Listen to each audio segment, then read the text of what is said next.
Inanunsyo ni Pangulong Ferdinand Marcos Jr. na mayroon na siyang napili na magiging bagong hepe ng Philippine National Police o PNP. Ngunit tumanggi ang Pangulong isiwalat ang pangalan dahil gusto niya munang makausap ang kanyang i-appoint bago i-anunsyo.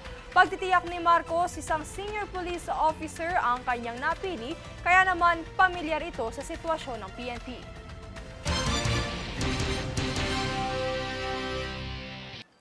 Isinusulong naman ng Department of Information and Communications Technology o DICT ang karagdagang benepisyo at ilang reforma upang mabigyan ng suporta at proteksyon ang mga delivery rider.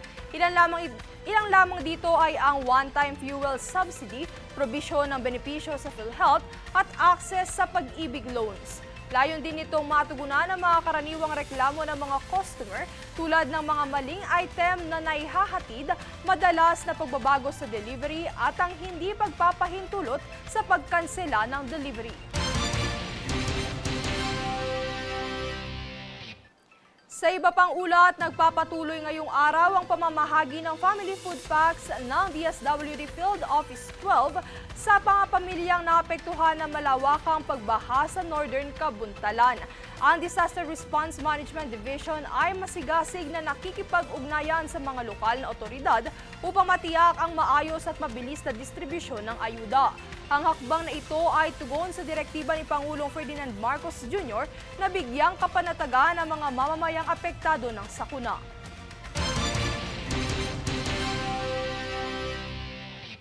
Samantala, nagpulong naman sina DBM Secretary Amenna Pangandaman at PCO Secretary JB Ruiz upang pagtibayin ang suporta sa 2025 administration version ng Freedom of Information Bill. Tinalakay nila ang mga rekomendasyon mula sa roundtable discussions kasama ang iba pang FOI advocates upang mas mapalakas ang panukala sa Kongreso. Layo ng inisyatibong ito na itaguyod ang mas bukas, tapat at accountable na pamahalaan sa ilalim ng Open Government Partnership. Isang hakbang pasulong naman para sa mga magsasaka at 20 pesos kada kilong bigas program para sa muling pagbubukas ng NFA warehouse sa Bulacan. Tunghayan ang ulat mula kay Jade Buhoy. Pinangunahan ni Department of Agriculture o DA Secretary Francisco Chu Laurel Jr. ang pagbubukas ng bagong rehabilitasyong warehouse ng NFA sa Bulacan bilang bahagi ng layunin ni Pangulong Marcos Jr. na palakasin ang sektor ng agrikultura. Ang proyekto ay naglalayong palakasin ang pamimili ng palay mula sa mga lokal na magsasaka upang mapataas ang kanilang kita. Ito ay bilang suporta din sa 20 pesos kada kilong bigas program ng administrasyon upang tiyakin ang abot-kayang bigas para sa bawat pamilyang Pilipino. Ayon naman kay NFA Administrator Larry Lacson, umabot na sa 10.4 million pesos ang ginastos para sa rehabilitasyon ng pasilidad. Kabilang sa mga ginawang pagbabago ang upgraded electrical systems, mas maayos na ventilasyon at pinalakas na safety feature. Ang nasabing warehouse na itinayo pa noong 1979 ay ngayon ay kayang mag-imbak ng hanggang 70,000 na sako ng palay o bigas. Sa loob ng ilang dekada, minor repairs lamang ang naipatupad sa pasilidad bago ang komprehensibong rehabilitasyon ngayong taon.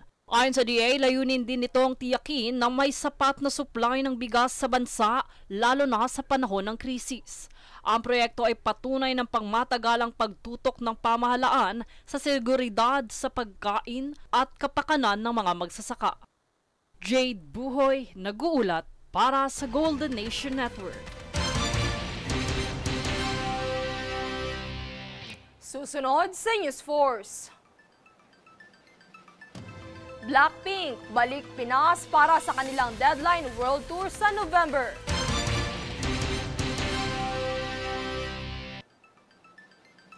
Ilang residente at motorista na bulabog sa viral na paglitaw ng babae sa imburnal sa Makati.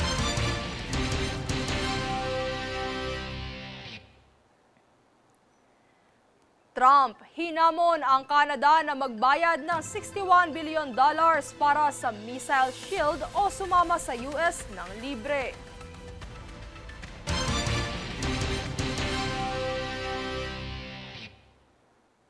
Manatiling nakatutok para sa higit pang mga balita sa pagbabalik ng News Force.